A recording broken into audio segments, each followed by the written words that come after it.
literally, if it was this easy getting on the highway every freaking day going to work, look at this. Yes, they are making us still go to work. So I'm headed to the hospital right now, and that noise in the background, that is definitely me with my windows open, letting my car get fresh air. Yes, so I am literally headed to work, and I don't want to be working. I wish I could just work from home today, but I guess that's not the way that the cookie crumbles in today's economy. All healthcare staff has to work. I don't feel like I'm essential right now. I really don't.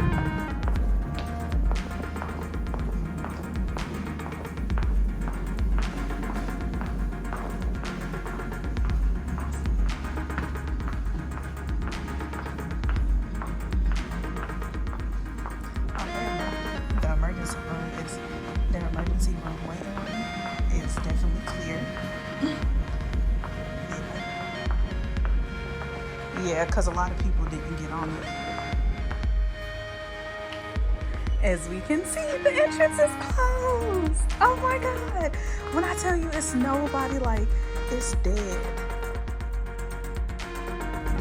So guys, I'm not saying that I feel as though it's not essential to be in the hospital or go to work. What I was saying, I don't feel as though it is necessary because I am able to do my job from home or my building.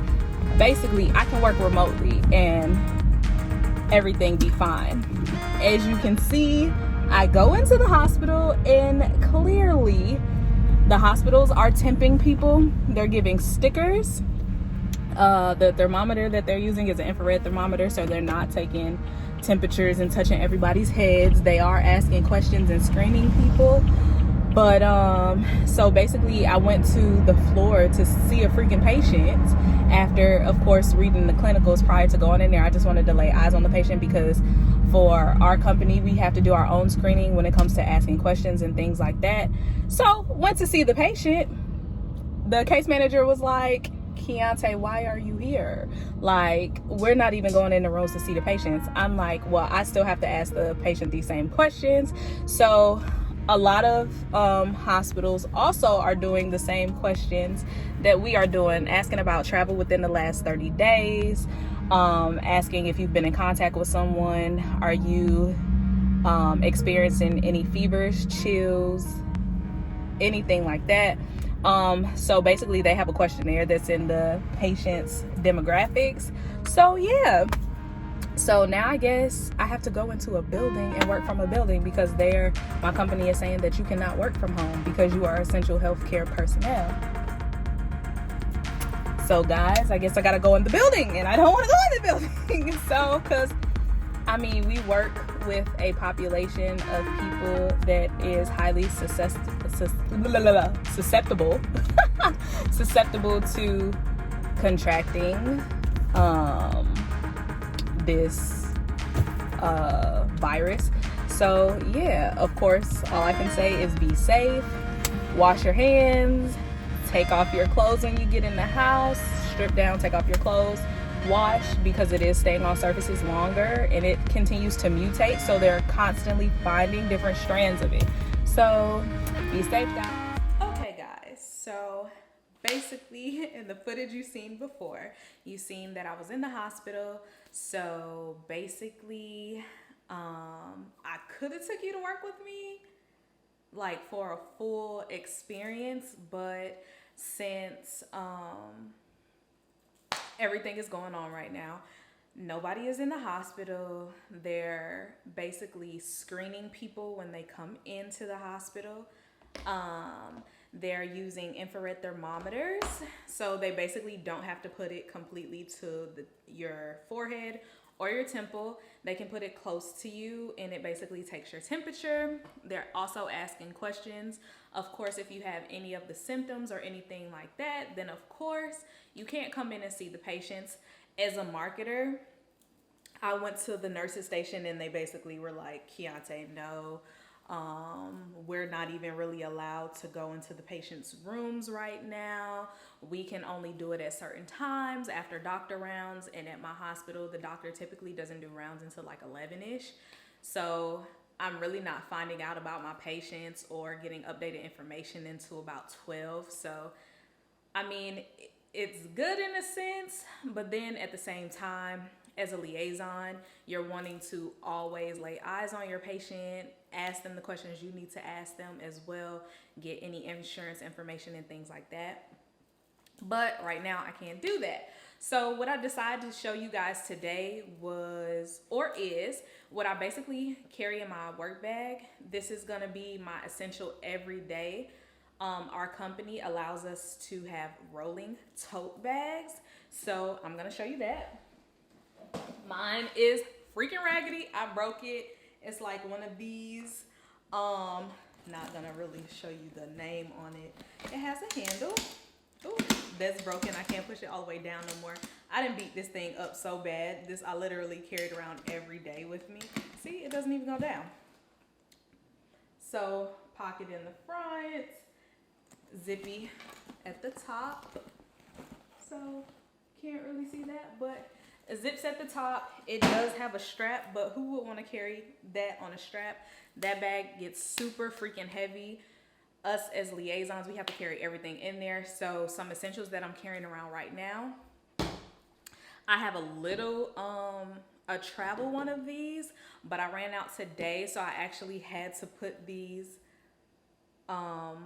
wipes inside of a plastic freaking bag, a little zippy bag, and take that with me because I ran out of my wet ones today. So yeah, so Clorox wipe to wipe down any surfaces, because as you know, the virus is staying on surfaces longer, things like that.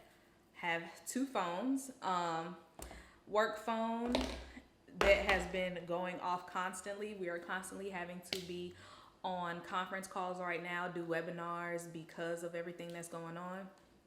Also, when I'm in the hospital, I never take a purse in the hospital. I only take my wallet or a card sleeve.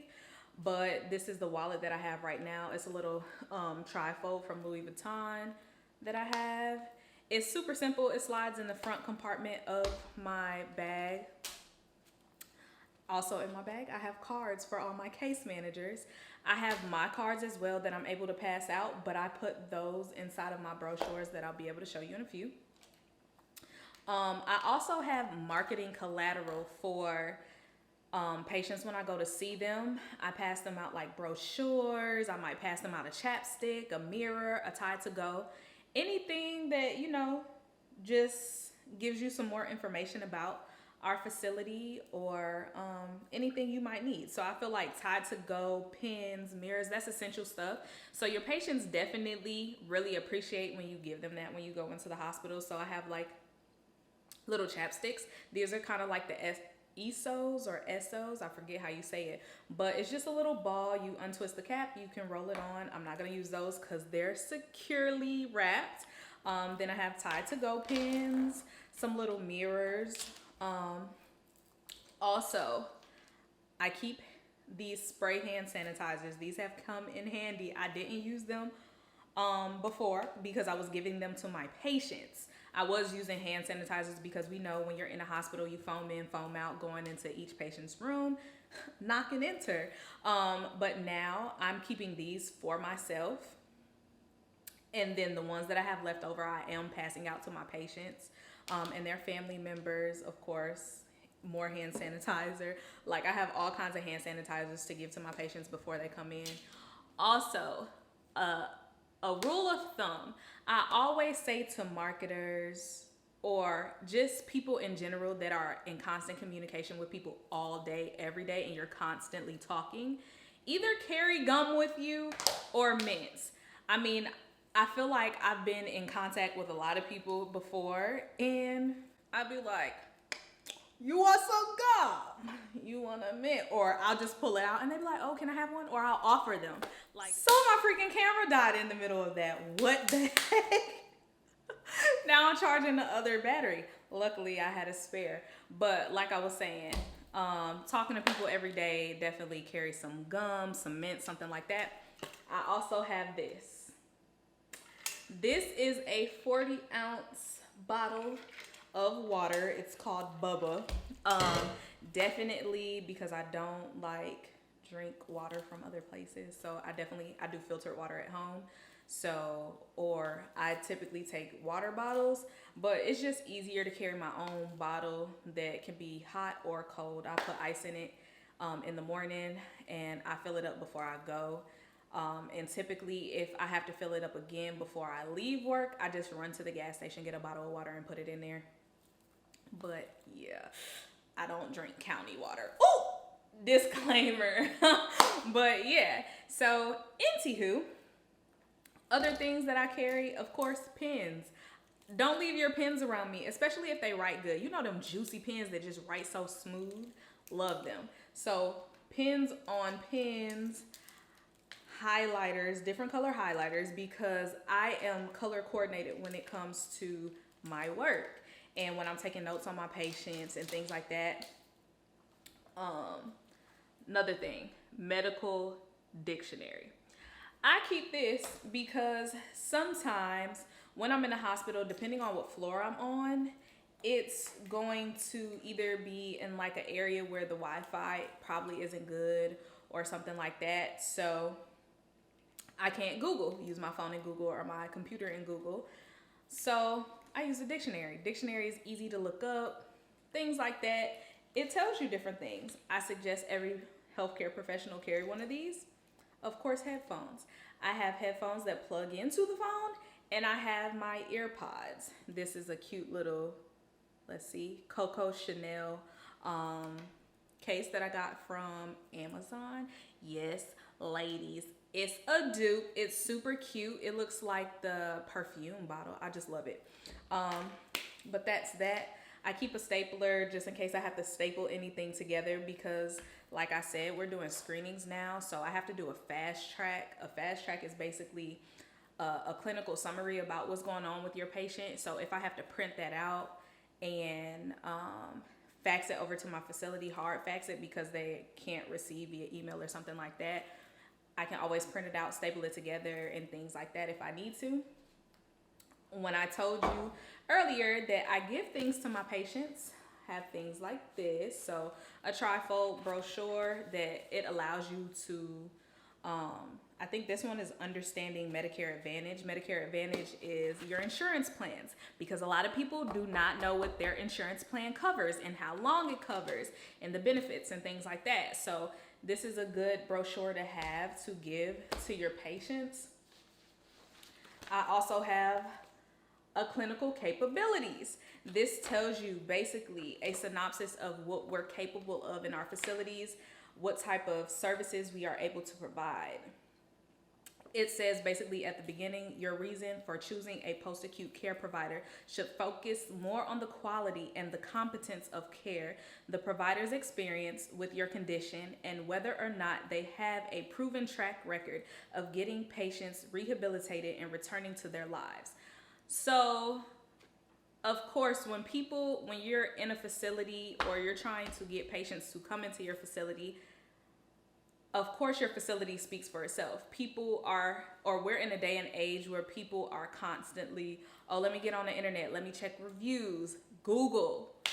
Everybody's always Googling. So in order to overcome an objective for a patient having those questions or fears about coming into a facility, we provide them with information or collateral, as we say, that just gives you a little bit more insight about our facility.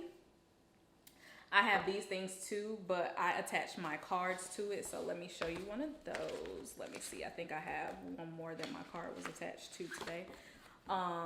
It's like this. It says, welcome. So it's just telling you that we're basically a skilled nursing and rehab post-acute facility. It has my card on here, and it tells you like your expected length of stay is, or what a typical stay is like. So I like to pass those out too. And one more thing I like to pass out, because you don't want to bore your patients with a whole bunch of stuff to read. People are not going to read. Even though reading is fundamental, they're not going to read. They prefer you to read it to them or just explain information. I also have The Right Place, which is another brochure I pass out. In the back, it tells you things to bring into a post-acute facility, what type of clothing you may need, what financial documents you may need, what information you may need as far as advanced directive, which everyone should have at this age. So you should definitely look into that. A power of attorney. Do you have a medical proxy? Do you this? Do you that? It just tells you different stuff that you can bring into the facility that the business office or social work team would be asking for. I also carry my iPad because I'm constantly multitasking between my laptop and my iPad. It's always open. I feel like I never really have downtime. So irritating. I also have a planner. This is my yearly planner. I keep this along with, like, I'm able to put my parking receipts, my badges, and things like that in there. So my parking receipts are on this side. It wasn't really anything in the month of January because I had a calendar from last year that went into January. So I was still able to fill that up. So my calendar began in February. I also have this notebook. It is 5-star, double ruled, or whatever you want to call it. I know that my company tells us, put everything into your online profile or whatever, do all your notes online. I am old school when it comes to keeping track of my patients and writing down information because I feel like, what if my computer isn't charged, or what if it goes black or it dies or something like that, or I'm in a blackout zone where I can't even turn my computer on or something like that and I can't get internet access. I write down everything. Literally, this binder is full. Like I said, I color code. So as you can see, this whole binder is patient information. It doesn't have like date of birth and things like that, so security numbers. I know that is a violation of HIPAA, so I would never put that in something that I know is easily accessible or somebody could take or I could lose. So another thing I'm carrying right now, gloves. This is because yes, I'm going in patients' rooms. Some patients are on isolation precautions. Of course, that means you have to gown down, mask up, glove up, foam in and out, and wash in and out. So I have those too. Also, of course, when I'm touching things outside. And let me show you guys one thing that I have noticed that people are doing. These are a fresh pair of gloves. I have noticed when people are putting on gloves and taking gloves off, you put on the glove this way, right? You put on the other glove. When people are having on gloves, you take glove here, correct? I have the glove. You take glove here, inside out. You pull your gloves inside out. You do not touch the bottom or the outside of the glove that has been contaminated. This is what I am constantly seeing. People are wearing gloves outside and you are further contaminating things that you are touching. We are always told as healthcare professionals when you get trained in things like that. Cross-contamination, you probably learned this when you were little in science. Whatever. Things, when you touch from here to there, you're cross-contaminating. When you go into a patient's room, you put on gloves. You come out of the patient's room with those same gloves on and go to touch the sink, or you go to touch the nurse's station, or you go to touch the doorknob, or you go to touch the wall, or whatever you go to touch. Whatever was in that patient's room, you are now exposing everybody outside of that room. I have also seen people wearing masks. I don't have masks. I am not carrying masks with me because I know people inside the hospitals are needing those, and people that are sick need those as well. I have seen people wear masks outside though. One lady, I was at Walmart, she had on a mask. She coughed in the mask. She then took the mask off. She grabbed it by the nose. She pinched the nose, took it off like that. So she touched the outside of the mask. The outside of the mask has everything in the environment. Everything in the environment has touched the mask. So she touches it with her bare hand. She takes it off just like this. She proceeds to put it in her pocket. Guys, what is going on? Like, no. And then she goes in Walmart, takes it out of her pocket, and puts it back on her face like this with her bare hands, and then proceeds to touch the apples and oranges. Like, come on. Like, this is exactly how things are spread, and this is why they are telling people to stay inside and be safe, because people really don't know how to follow hygiene needs or what you need to do or hygiene precautions. I just scratched my nose. I scratched it with this part. I'm not touching nobody with that. I've seen people cough and sneezing all out in the public. What have they told you to do? Cough or sneeze in this part of your arm, or go like this. I mean, I'd rather you do it like that than sneeze out in public, but that's neither here nor there. So guys, just take precautions. And the last couple of things in what's in my work bag: my computer, my laptop. Like I said, I'm constantly on this. So my laptop is a ThinkPad. You see that email just came through. And it also folds into a tablet. So that's pretty dope. If my iPad happens to die, I can use this. It also has a pen in it. This is provided by the company, of course. Then I have my glasses that I have on are Warby Parker.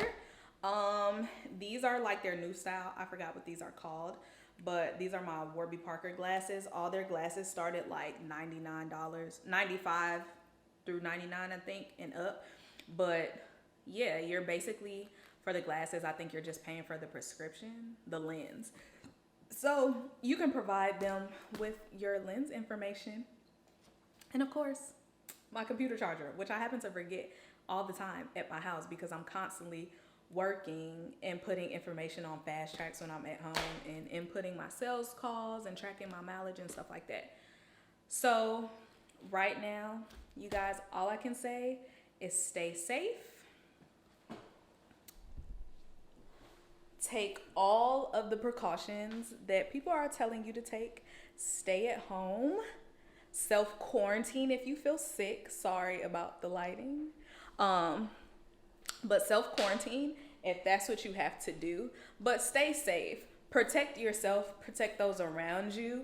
I feel like you are doing people a disservice when you're sick and you know you're sick and you actually go out and want to be out and about. You're doing yourself and everybody else a disservice because you're just further spreading things. So, like I said, protect yourself, protect others, be mindful of everything that's going on because it is real. So, thanks guys for tuning in to this video. Like, comment, and subscribe. And of course, watch my other videos because you know I'm constantly coming with the sauce. All right. Bye guys.